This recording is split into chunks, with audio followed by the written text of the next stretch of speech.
we are facing, I would suggest, 3 years that will decide which way this goes.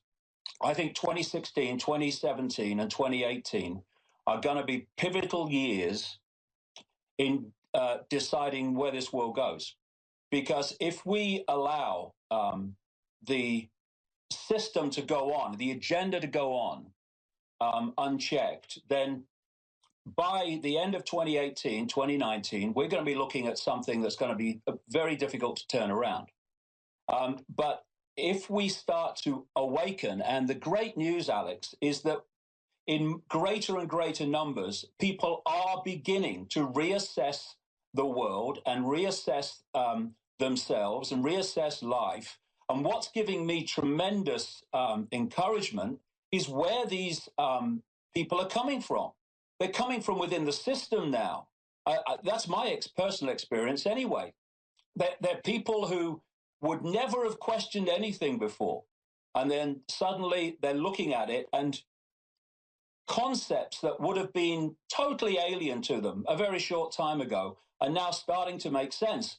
And, you know, I said many years ago, there's going to come a time when this agenda is going to have to break the surface. For people would not believe how long this has been going on. This is not a modern thing. This has been going on generation after generation after generation, as the ground has been prepared for this global fascist Orwellian state. And in that period, it's been able to stay under the radar. It's been able to manipulate in the shadows. It's been able to get things ready to be played out in the public arena.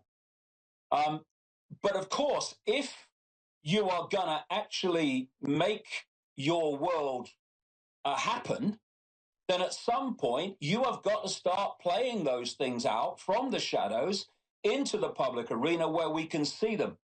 And that's where we are now. Now, that shows that the agenda has moved on, but there's another aspect to this.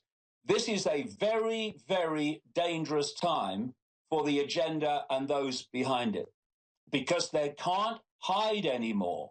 It's in your face, and it's impacting on people's lives.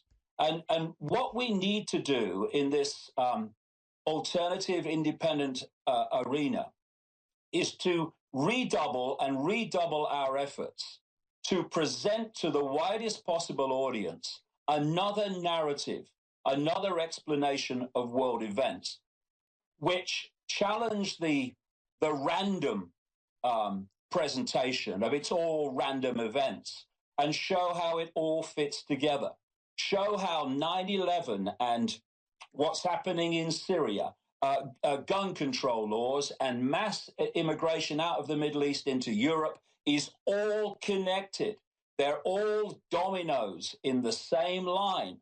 And when people take the trouble to read or listen to this narrative, as I know from personal experience, it makes far more sense of the world than that